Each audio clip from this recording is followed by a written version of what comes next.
Graça e paz, irmãos. Boa noite a todos. Fiquem com Deus. Eu quero começar hoje o nosso estudo falando sobre logo já não sou eu mais quem vive, mas Cristo vive em mim. Gálatas 2:20.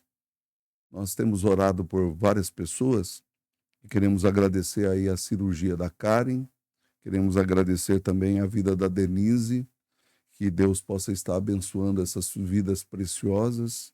Também nos lembramos dos nossos irmãos, a Beth e o Gesael, estavam gripados. A Ivonete já está melhor, graças a Deus. E tantos outros irmãos que estavam necessitando das nossas orações e preces e agora estão bem, graças a Deus. Hoje o nosso tema do peregrino é sobre a conversão de esperança. Então eu quero, antes de qualquer coisa, agradecer a Deus, orar pela sua vida, para que esse estudo aqui faça sentido no seu coração e você se fortaleça nisto, tá bom? Vamos orar, vamos buscar Deus. Pai Celestial, obrigado pela reunião de oração que tivemos, obrigado pela vida dessas pessoas que foram citadas. Em especial, eu quero orar por essas pessoas que estão ouvindo esse estudo, Senhor. Abençoa-as. Dê a elas, ó Deus, a direção do Espírito e sempre a perseverança de continuar no teu caminho. Dá-nos perseverança, dá-nos mais amor, dá-nos a tua justiça, Senhor, e perdoa os nossos pecados, pois temos pecado diante de ti. E nós sabemos, ó Deus, que somente Cristo é digno, o Cordeiro morreu pelos nossos pecados. Abençoa os nossos irmãos, dê a eles a graça da sua liderança, Senhor. É a nossa oração em nome de Jesus. Amém. Meus irmãos, como vocês estão vendo, esperança fala da sua conversão. Nós estamos aí no episódio de número 32, então eu queria trabalhar com vocês aí alguns temas que esperança estava falando. Não sei se todos se lembram, mas no capítulo anterior, cristão e esperança entram num lugar chamado Vale do Desânimo ou Vale Encantado, em que os pastores disseram para eles não adormecerem nesse local, que era um local perigoso. E Esperança começou a sentir sono. E quando ele começa a sentir sono, o grande problema é que ele quis dormir e descansar e disse para Cristão, vamos. Aí o Cristão diz assim, não, nós precisamos seguir. Então vamos começar a conversar para a gente não ter sono e não dormir. É interessante essa ideia, porque quando nós estamos na nossa jornada, nós podemos adormecer e nós podemos ficar assim, não perseverantes, não vigilantes. A ideia aqui é justamente trabalhar a questão da vigilância, a vigilância que nós devemos de ter quando nós estamos andando e peregrinando por esses vales e montanhas. Então eu quero seguir aqui para que você possa ver o que isso significa. Cristão estava perguntando para Esperança, esse raciocínio era verdadeiro? Ele continua. Eu não sei se você se lembra, eu vou voltar um pouquinho aqui no nosso estudo anterior, que Esperança continuava a pensar, e um homem contraiu uma dívida e ele se sentia um pecador.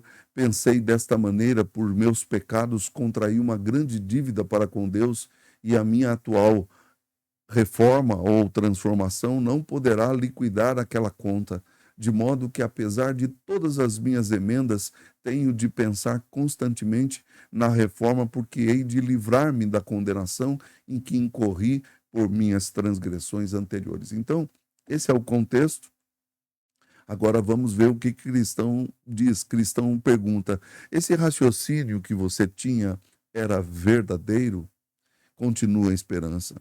Outra coisa das quais mais me afligem, desde a minha recente transformação, é a ideia de que, se me ponho a examinar minuciosamente as minhas ações, ainda as mais louváveis, sempre descubro pecado novo, pecado de envolta com tudo quanto posso de fazer melhor, de modo que me vejo obrigado a supor que, apesar das ideias falsas que antes, outrora, formavam em mim, e dos meus deveres, cometo em cada dia pecados bastantes para ser condenado ao inferno, ainda que a minha vida anterior fosse sem mácula. E que fiz? Não sabia o que havia de fazer, até que abri o meu coração a Fiel, a quem muito bem conhecia, e ele me disse que só com a justiça de um homem que nunca tivesse pecado me poderia salvar. Nem a minha justiça, nem a do mundo inteiro era suficiente para isso. Cristão responde: e pareceu-te verdade o que Fiel te dizia? Aqui é apenas um comentário, irmãos. Nós precisamos sempre nos lembrar que às vezes nós precisamos do apoio e das palavras de irmãos mais velhos, irmãos que já estão na jornada faz tempo. Agora, nenhum desânimo aqui. Fiel foi aquele que começou a mostrar para a esperança a graça de Deus, o amor de Deus. E nós precisamos sempre disso. Eu quero apenas lembrá-los de que na nossa jornada nós precisamos sempre estar ouvindo a palavra de Deus, porque a palavra de Deus nos anima, ela nos fortalece, ela nos dá o apoio que nós necessitamos. Daí a esperança diz assim: se me tivesse dito quando estava contente e satisfeito das minhas próprias reformas, ter-lhe chamado louco. Mas agora que conheço a minha fraqueza e que vejo o pecado misturado com as minhas melhores ações, vejo-me obrigado a ser da sua opinião. Então ele começou a aceitar as palavras de Fiel, né? E aí, Cristão diz assim: mas quando ele te fez conhecer essa opinião pela primeira vez, julgaste possível encontrar um homem de quem se pudesse dizer que nunca havia pecado? Esperança responde: devo confessar-te que a princípio pareceu-me muito estranha as suas palavras. Porém, depois de mais alguma conversação e de mais íntimo trato com ele, convenci-me plenamente do que dizia. Cristão, e perguntaste-lhe quem era esse homem e como havia de ser justificado por ele? Esperança. Seguramente ele respondeu-me: é o Senhor Jesus Cristo, que está à mão direita do Altíssimo. Quero ler para vocês aqui o livro de Hebreus, capítulo 10, perdão, versículos 12, que diz assim: Jesus, porém, tendo oferecido para sempre um único sacrifício pelos pecados, assentou-se à destra de Deus. E o verso 21, que diz assim: e tendo grandes sacerdotes sobre a casa de Deus, aproximemo-nos com sincero coração, em plena certeza de fé. Então, acrescentou: has de ser justificado por ele, confiando tu no que ele próprio fez nos dias da sua carne e no que sofreu quando estava pregado no madeiro. Ainda Romanos, capítulo 4, verso de número 5. Mas ao que não trabalha, porém crê naquele que justifica o ímpio, a sua fé lhe é atribuída como justiça. Colossenses, capítulo 1, verso de número 14, no qual temos a redenção, a remissão dos pecados. Este é a imagem do Deus invisível, o primogênito de toda a criação. Ainda em primeira epístola de Pedro, capítulo de número 1 e verso 19, nos diz assim: mas pelo precioso sangue como de cordeiro, sem mácula, sem defeito e sem mácula, o sangue de Cristo, conhecido com efeito antes da fundação do mundo. E eu perguntei-lhe: mas como podia ser que a justiça daquele homem tivesse eficácia para justificar outros homens diante de Deus? E ele me disse que o homem de quem tratava era o Deus poderoso e que tudo quanto fez e a morte que padeceu não foram para ele, mas para mim, a quem seriam imputadas as suas obras de todo o seu valor, se eu nele cresci. Cristão, e o que fizeste depois, esperança? Eu fiz objeções contra essas doutrinas por me parecer que o Senhor não estava disposto a salvar-me. Meus irmãos, aqui cabe um comentário. Nós, a princípio, sempre duvidamos como que pode uma morte na cruz nos salvar. Mas a morte não foi para ele. É como se ele estivesse nos substituindo, se colocando no nosso lugar. Quando nós cremos em Cristo pela fé, nós estamos, na realidade, convertendo o nosso coração ou transformando a nossa vida, claro, pelo poder de Deus, sem dúvida, mas é uma atitude que cada um de nós toma diante de Deus para ser salvo.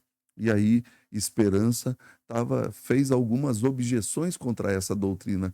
Aí, cristão, e o que te disse, fiel?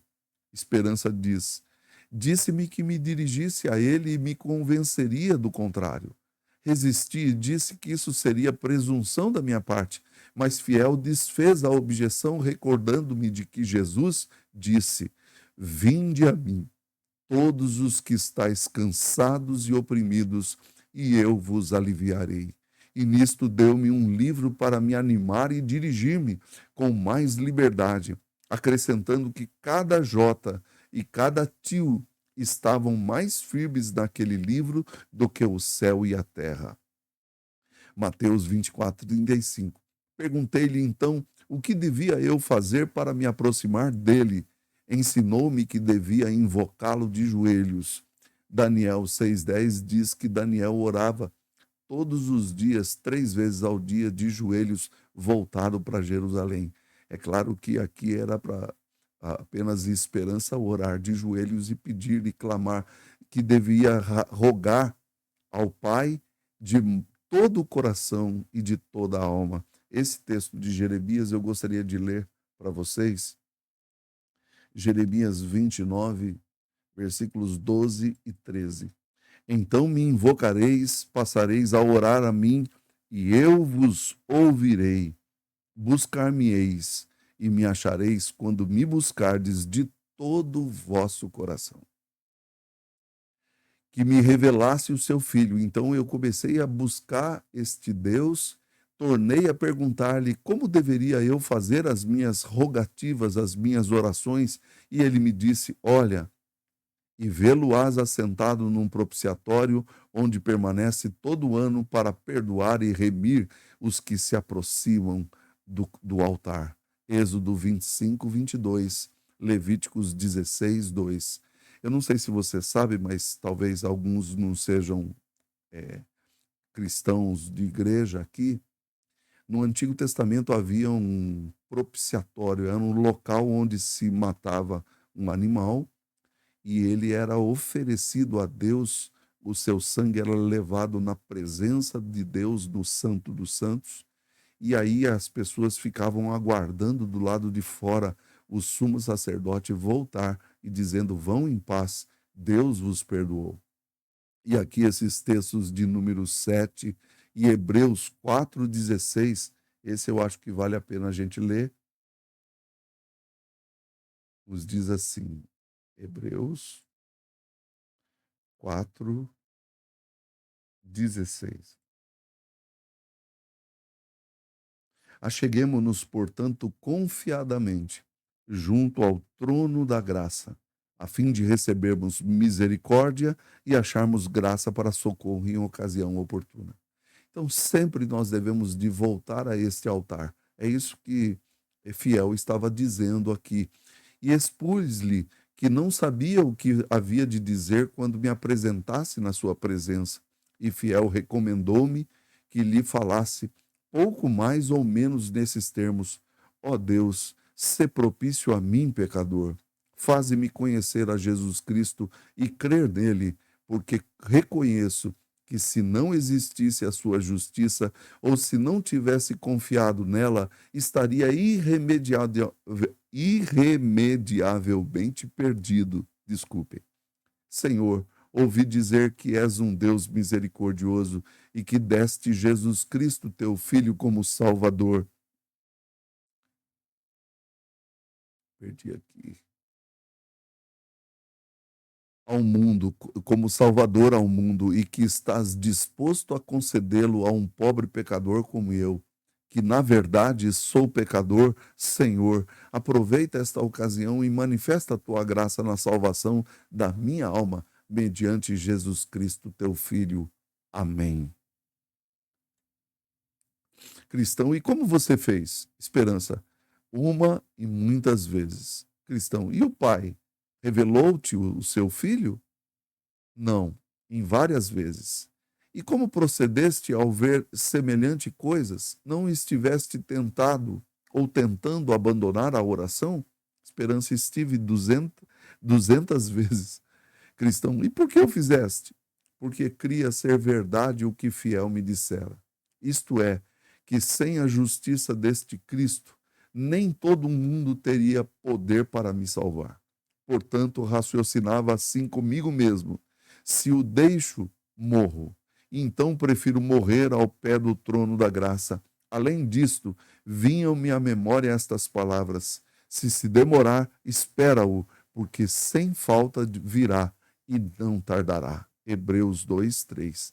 Prossegui depois em oração até que o Pai me revelasse o seu Filho. Cristão, e como te foi revelado?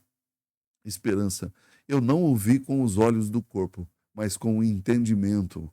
Efésios, capítulo. Deixa eu abrir aqui. Efésios 1, verso 18. Esse texto é muito importante para nós. Iluminados os olhos do vosso coração, para saberdes qual é a esperança do seu chamamento, qual a riqueza da glória da sua herança nos santos, e qual a suprema grandeza do seu poder para nós os que cremos, segundo a eficácia da força do seu poder. Então veja bem, é só pelo poder de Deus. Então esperança diz assim: eu não vi com os olhos do corpo, mas com os olhos do entendimento. Foi assim, certo dia estava eu tristíssimo, mais triste me parece do que jamais estive em tempo algum, sendo causada esta tristeza por uma nova revelação da magnitude e vileza dos meus pecados.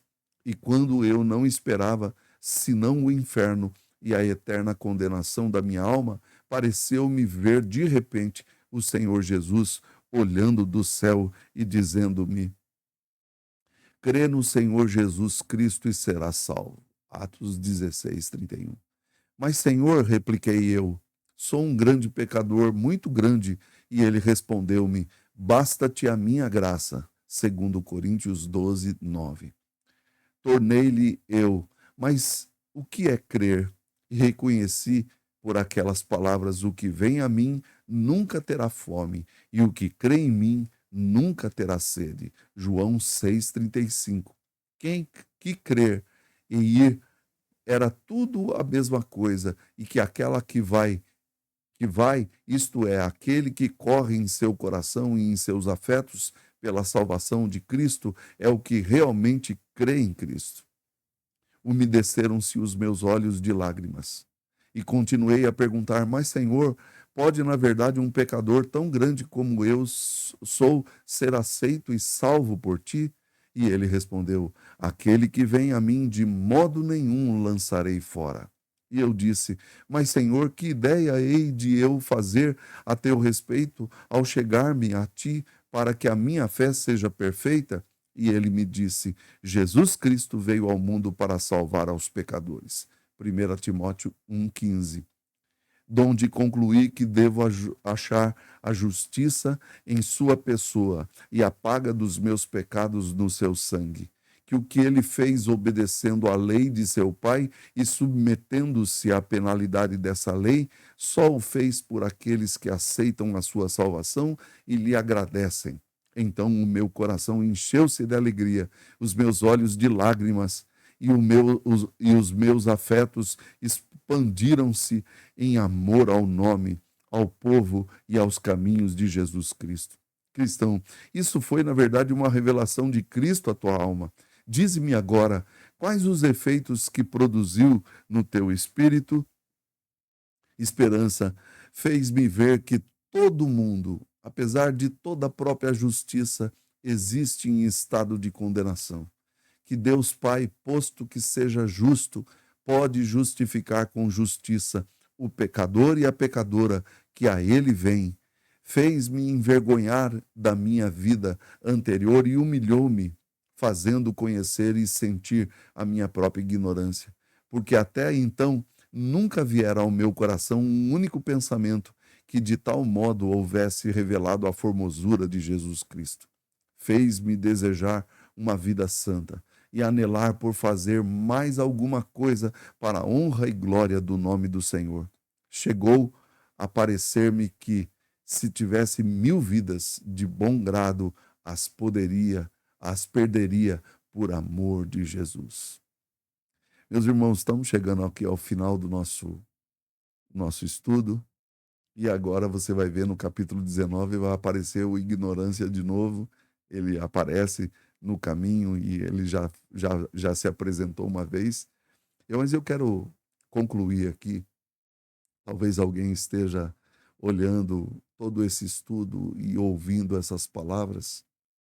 Isso pode acontecer também com você. Claro que isso aqui é uma alegoria, é uma história para a gente entender um pouco o que significa conversão, mas é importante a gente ouvir que as conversões se dão de maneira diferente. Eu preguei sobre isso domingo passado e cada um tem a sua própria conversão, tem o seu próprio jeito. Deus trata de maneira única cada um de nós. Se você está em dúvidas, não deixe de ir a Ele. Coloque as suas dúvidas na sua presença e eu tenho certeza que Ele vai falar com você. Eu quero fazer mais uma vez uma oração pedindo ao Senhor que o abençoe e que guarde você nessa jornada. Pai, eu oro agora por aqueles que estão ouvindo esta palavra, não somente aqui ao vivo comigo, mas também nos seus lares, ó Deus, em algum momento.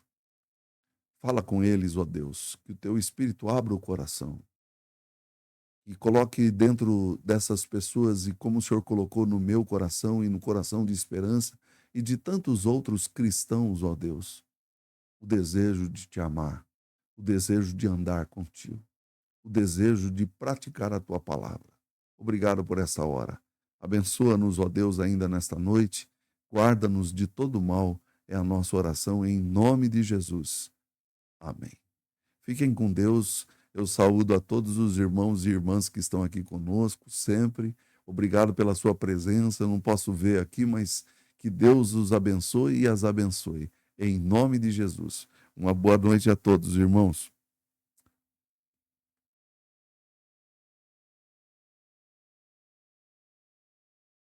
Graça e paz. Fiquem com Deus.